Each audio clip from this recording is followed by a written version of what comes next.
আজকে তৈরি করে দেখাবো আলু আর ব্রেড দিয়ে অসম্ভব মজার একটা স্ন্যাক্স রেসিপি।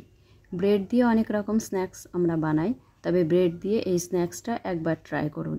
এটা এতটাই ভালো লাগবে যে বারবার বানাতে ইচ্ছা করবে। বেঙ্গলি ফুড ডায়ারিসের পক্ষ থেকে সবাইকে স্বাগত জানিয়ে চলুন তাহলে রেসিপিটা শুরু করি। প্রথমেই আলুর স্টাফিংটা বানিয়ে নিচ্ছি। তার জন্য একটা মিক্সিং বোলে নিয়ে নিয়েছি একটা ছোট সাইজের পেঁয়াজ কুচি, একটা ছোট টমেটো কুচি, অর্ধেকটা ক্যাপসিকাম কুচি। সবজিগুলো কম বেশি করে আপনারা নিতে পারেন।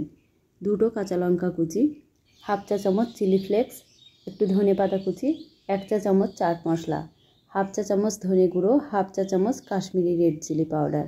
এতে কালারটা খুব সুন্দর আসবে, কিন্তু ঝাল অতটা হবে না। হাফ চা চামচ হলুদ গুঁড়ো, হাফ চা চামচ লবণ, আর দিয়ে দিচ্ছি দুটো সিদ্ধ আলু। আলুটা হাত দিয়ে একটু ম্যাশ করে দিয়ে দিলাম, তবে আলুটা গ্রেটার দিয়ে গ্রেট করেও দিতে পারেন। এখন আলুর সাথে সব কিছু ভালো করে চটকে মেখে নিলাম। চাইলে এর সাথে একটা সিদ্ধ ডিমও গ্রেট করে দিয়ে দিতে পারেন। এখানে আমি 4 পিস ব্রেড নিয়েছি। ব্রেডের সাইডগুলো বেশি ভাজা থাকে, তাই সাইডগুলো এইভাবে কেটে নিতে হবে। সবগুলো ব্রেড এইভাবে একটু কেটে নেব। আর কেটে নেওয়া হয়ে গেলে ব্রেডের উপর একটু টমেটো সস লাগিয়ে নিতে হবে। আমি এখানে 4 পিস ব্রেড নিয়েছি, আপনারা আপনাদের প্রয়োজন মতো কমিয়ে বাড়িয়ে নেবেন। ব্রেডের উপর খুব ভালো করে টমেটো সসটা লাগিয়ে নিয়েছি। এখন যে আলু স্টাফিংটা রেডি করে রেখেছিলাম ওটা ব্রেডের উপর দিয়ে দিলাম। আলু স্টাফিংটা বেশ অনেকটা করেই লাগাতে হবে, আর চারিদিকে সমান করে চেপে চেপে এইভাবে বসিয়ে দিতে হবে। দেখুন এইভাবে চেপে চেপে আলুর পুরটা বসিয়ে দিয়েছি। এখন আর একটা ব্রেড এর উপর বসিয়ে দেব, আর হাত দিয়ে এইভাবে একটু চেপে চেপে দেব যাতে উঠে না আসে। এরপর একটা ছুরি দিয়ে পিস পিস করে কেটে নিচ্ছি। প্রথমে লম্বা লম্বা করে পিস করে নেব, এরপর একইভাবে আবারও আড়াআড়িভাবেও পিস করে নিতে হবে। তাহলে লুকটা খুব সুন্দর আসবে। বাইরে থেকে দেখে কেউ বুঝতেই পারবে না যে এটা ব্রেড আর আলু দিয়ে বানিয়েছেন। আর এটা খেতে এত মজার হয় যে খেয়েও কেউ বুঝতে পারবে না এটা কি দিয়ে বানিয়েছেন। দেখুন ছোট ছোট এই পিসগুলো দেখতে কতটা সুন্দর লাগছে। এখন একটা সাসলিকের কাঠিতে এগুলো গেঁথে নেব, তাহলে এগুলো দেখতে আরও ভালো লাগবে আর ভাজতেও সুবিধা হবে।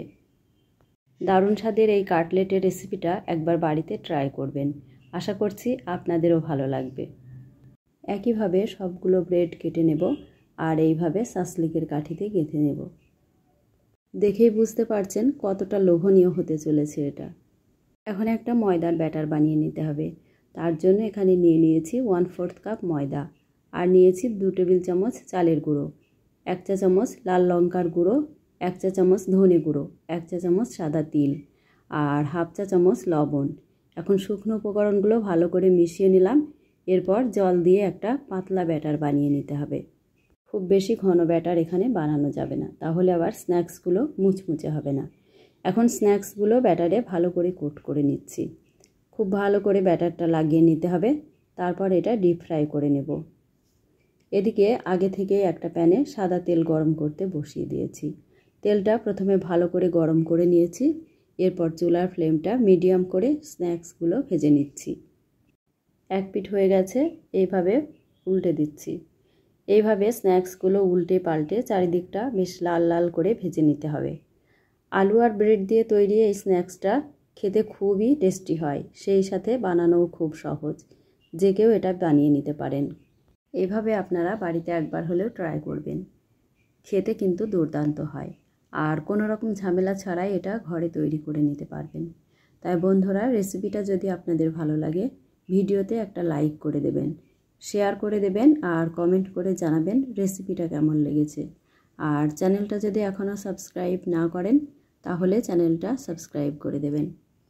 এই স্ন্যাক্সটা গরম গরম টমেটো সস বা মেয়োনিজ দিয়ে পরিবেশন করতে পারেন, খেতে খুবই ভালো লাগে। ভিতরটাও কতটা সফট হয়েছে দেখুন। ভিডিওটা শেষ পর্যন্ত দেখার জন্য অসংখ্য ধন্যবাদ।